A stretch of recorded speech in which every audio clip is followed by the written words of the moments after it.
Now, how do you introduce a man like Muir? I bet there isn't I bet there isn't a person in this room who doesn't know Muir. And when Muir and innovation are, I think, synonymous to some extent. He's almost the Steve Jobs of NHS in one sense, in terms of always constantly trying to change things, you know, and get people to see it from the other side. And it's been a real privilege to have worked with him over the last many years. And not just in this country, just to tell you a bit more, he's now almost an international brand, because I've had the privilege of accompanying him to India on a couple of occasions. And he has dazzled them there as much as he dazzles people in NHS. So I'm looking forward to your presentation, Muir. Thank you very much. The idea is we'll do both presentations and then we have time for questions. Thank you very much. My apologies for not being here earlier. I got a hospital appointment yesterday, so that helped me out. So very good to be back in Wigan. And I'm going to speak about the revolution that's underway. And it's the third healthcare revolution. The first healthcare revolution was based in common sense. John Snow didn't know what caused cholera. He just knew it was something in the water rather than something in the air. And Richard Doll didn't actually know what caused lung cancer when he died. He did know it was tobacco and not. He first of all thought it was the internal combustion engine when he worked in Gower Street many years ago. And we've had the second revolution, which has been fantastic. The career of Mike and I has seen a transformation in health due to high-tech healthcare, well organised and well delivered. But at the end of 40 years of fantastic progress, every health service in the world, tax-based, insurance-based, public, private, faces these 5 problems. Harm to patients, unwanted variation in quality, safety, outcome, cost, inequity, failure to prevent disease, and the waste of resources. And it's a useful assumption now that there is no more money, and there's going to be a lot less carbon. Carbon will become a more important factor in healthcare than money in the next 20, 30 years. So I'm going to speak a little bit about the changes I'm working on. Partly I work half-time for the NHS, half-time for myself in Better Valley Healthcare, and I'm looking forward to interacting with you this afternoon and some more detailed work about these issues. So firstly, this is the end of the era of quality improvement. We're now into the business of value. I wrote a BMJ blog called Bye-Bye Quality, Hello Value, based on a song by people called the Everly Brothers, who most you'll never have heard of, but called Bye-Bye Love, Hello Loneliness. And there's a wonderful video clip of these boys in small town Texas somewhere. So quality is still very important, as is safety work, but everything relates to the balance between outcomes and costs. And money is just a means of shifting things about. The more important thing is to think of the opportunity lost if resources aren't well used. So the last 10 years we've done good work on doing things better and reducing costs, but doing the wrong things right doesn't give you value. So the key issue is doing the right things right, and I'll go on to say a little bit about this to get higher value.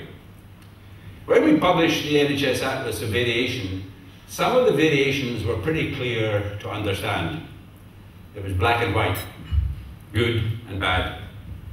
And variations in harm, inequalities, these are quite straightforward. For example, here's the map. Here it's a map of the admission to stroke units. Nice guidance is very clear, admission to stroke units. But as you can see, there's a huge variation in admission. This year, we're publishing a second map which will show it's going up a little bit. But no one's in any doubt that 90% is good and 5% is bad. So that's low value healthcare. But when you start to look at variations in activity and variations in cost, then you move on to an area where it's a grey zone. Now, what I've done here is I've given 3 examples of lower value healthcare, and I'll read them out for our colleagues on the far left. Firstly, where there's clear evidence that things are ineffective and don't work. And Peter Littlejohns at NICE and colleagues have just done a study. There is some of this, but it's not nearly enough to deal with the financial problems we face. Secondly, there are interventions being delivered which are, don't have a strong evidence base. And then thirdly, there is interventions which would be give more value if given elsewhere. Now, those of you involved in training and education, we're having a new debate with clinicians. So when I meet I meet rooms like this full of surgeons, for example, and they say, but it's effective. You know, knee replacement's effective. We need more money for knee replacement. Give us more resource. And I say, well, firstly, when I look at knee replacement, I see a lot of MRI taking place, and I see a lot of washouts. Now these are the operations for cruciate ligament repair. Huge variation from one part of the country to another. So where did this operation come from? Is it effective or not effective? Oh, it's a developing technology. Well, if it's developing, is it being delivered in the context of an appropriate research study? So you see in future, and these are fairly robust conversations with the surgeons, as you can imagine, you know, if you want more money for knee replacement, you may have to look at how much money you're spending on washout of the knee, this new operation. Or maybe you're spending too much resource on osteoporosis. So every clinician is going to be involved in these discussions about managing within finite resources. The second issue is moving away from growth. For the last 10 years, the health service has grown. In every country, every developed country, there's been growth for 40 years. We are now seeing, partly because of the economic problems, a move from growth to sustainability. And I set up a little charity with some friends some time ago called Sustainable Healthcare. And we'd like to get a branch going in the Northwest. Now, the carbon footprint of healthcare is only 20% heating and lighting. It's 18% staff and patient travel and 60% drugs and equipment. And we've been in discussion with colleagues in NICE about starting to measure carbon when you appraise new technology. And my young colleagues have developed the concept of sustainable clinical practice. Every clinician involved in prevention, surgeons, nurses, physicians, not just public health people. Secondly, patient-centered care. Give the patient the records. Let patients have full information or use less resource. Lean pathways. Are all these follow-up visits necessary? And lower carbon treatment choices. For example, in treating mild depression, is it drugs or cognitive therapy? If it's cognitive therapy, is it face-to-face or online? These are sustainability questions. And this requires the clinicians to think in a different way. So here's an example of a clinician of the late 20th and early 21st century, Dr. Jones. Dr. Jones is a respiratory physician in Brighton, and she's fantastic. She delivers evidence-based care, patient-centered care. She's doing better every year. And she saw 346 people with bronchitis last year. But Dr. Jones, we've worked out there's about 1,000 patients with bronchitis in East Sussex. And we'd like you to think about this 1,000, not just the 346 who happen to have got to your clinic. Because bronchitis isn't like broken legs. In broken legs, you don't need good GPs or well-educated patients. You know, someone will scoop you up and take you to the right place. But in most of healthcare, it's a matter of judgment. Now, Dr. Jones did a little study and she found that 100 people could benefit from her service. So she puts a bid in for more resources. But Dr. Jones, there is no more money.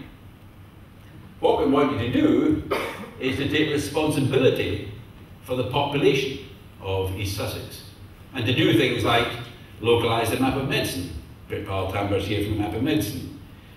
Take the NICE pathway and think of ways in which that could be taken into account factors such as there's a randomised controlled trial taking place. Find all the pharmacists, get to know them, find out when new GPs come, and write an annual report. This is a new thing we're introducing, is a concept of an annual report. That if you don't have an annual report, you don't have a service. So she finds her service is 27th best, and in the prosperous counties, because it wouldn't be fair to compare Brighton with the middle of Birmingham, she's 6th. Competition between systems, not for money. When I ran the screening programs, they were all competing, but they were helping one another while they were doing it. So focus on value, sustainability, population-based services, and then moving to the citizen as co-producer. And the third revolution, this is one of my heroes, I've never met him, Manuel Castells, and he says the third industrial revolution is driven by 3 forces: citizens, knowledge, and IT. Citizens, knowledge, and the smartphone. How many of you don't have a smartphone? You will have. They have decided. You know who they are? Who are the powers? It's not government. Nokia, Vodafone. They've decided we're all going to have this. So these are the drivers of the third industrial revolution and the third healthcare revolution. And I helped Neil Bacon set up something called I Want Great Care, where patients could give feedback on the experience of care they'd had. The BMA went ballistic, but everyone is expecting in an open society to comment on things. It's going to happen. We have to try to manage it. So the revolution will come out of the bottom of the smartphone. A young chap at a conference like this we had, someone about the age of some of the people at the table here, he said, when will the NHS get the message? My generation doesn't do envelopes. I don't open any envelopes that come to my house. I see some young heads nodding around the room. We do envelopes. We don't do that. We're different. So here's a bit of light relief. So imagine I had hypercholesterolemia. How should it work? How could it work? Well, I'd get reminders to go and have my cholesterol measured. I've never had my cholesterol measured, but I'm going for the elderly health check sometime. I'm not quite sure what's in that, but so I get invitation. I get the answer here, and here's an example of the lab report. It says the cholesterol's unchanged. Try walking, and it says here to find a big dog for sale, click here. And this is Molly, and this is Abingdon. It's 6 miles from my house. See, the internet can do these things. You just look up, buy a Labrador, and you put your postcode in. Isn't Molly sweet? I should really go and buy her, even though I don't have a cholesterol problem. And interesting, the lab people are terrific. They say, yeah, we can do this. It's a culture change that's required to do it. Okay? Value, sustainability, population-based, citizens as co-producers, envelopes to smartphones, change the culture. I have had 20 reorganizations of the health service, and many of them have made no difference at all. I feel this one is very important because we have to get the clinicians taking responsibility for the resources. We have to get them thinking about the resources. And it's a problem of culture and leadership. Now, culture is a set of beliefs and assumptions that people in an organization have. And we need to manage this. This is from Edgar Schein, who's the guru of culture. Writes very well about it, very entertaining. And leadership and culture are interwoven like warp and woof.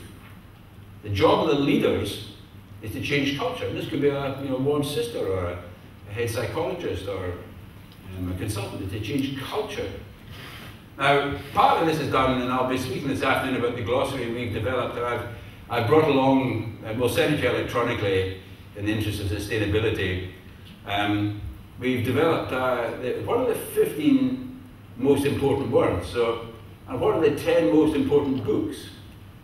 All the people who leave the educational programs in this room, if you ask them all to write down what do they mean by the word quality assurance, what do they write down? My money on they write different things. We can't run the service in that way. Language is the basic tool of what we do. And culture is determined by language. It's also determined by the way the leaders behave. You know, if they bully, then other people will bully.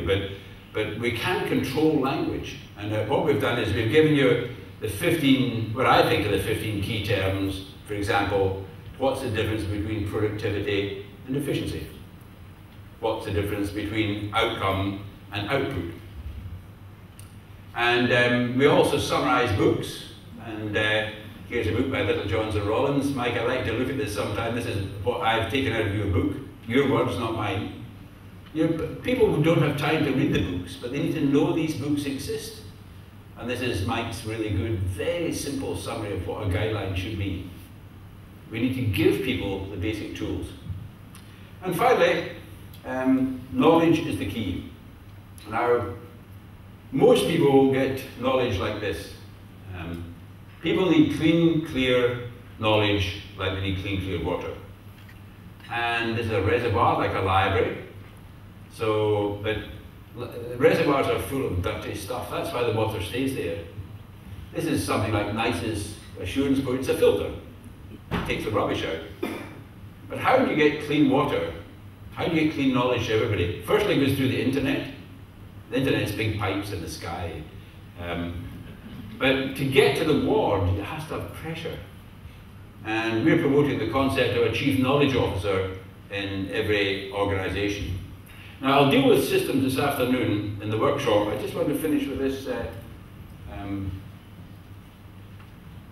These are sort of questions, you see, that we haven't been able to answer after 20 organizations. I tried to count, Mike, but it's a lost count. It's about 20 people that Mike and I have had. Is epilepsy care better in Liverpool or Manchester? Don't know. Who's responsible for people with bipolar disorder in Liverpool? Did the pelvic pain service for women in Lancashire improve last year? And is the service for frail elderly people getting better in the Wirral? Can't answer these questions. What's core business? It's not SHAs and PCTs and these are ephemera. This is core business. And the way to do it, and I'll cover these this afternoon in the workshop, this is what I've been thinking about most in the last 5 years are ants. You see, for 50 years we've tried to run healthcare through bureaucracies and markets. It doesn't work. It's too complex. Ants don't have a bureaucracy or a market. They work together. They make sacrifices. They're altruistic. And if you get the big books on ants, which I very sadly buy, there's chapters on altruism. It's not competition. It's not the individual that's the key. It's the group. Groups working together. That's the key for the future. We have to develop that culture. So I look forward to being with you.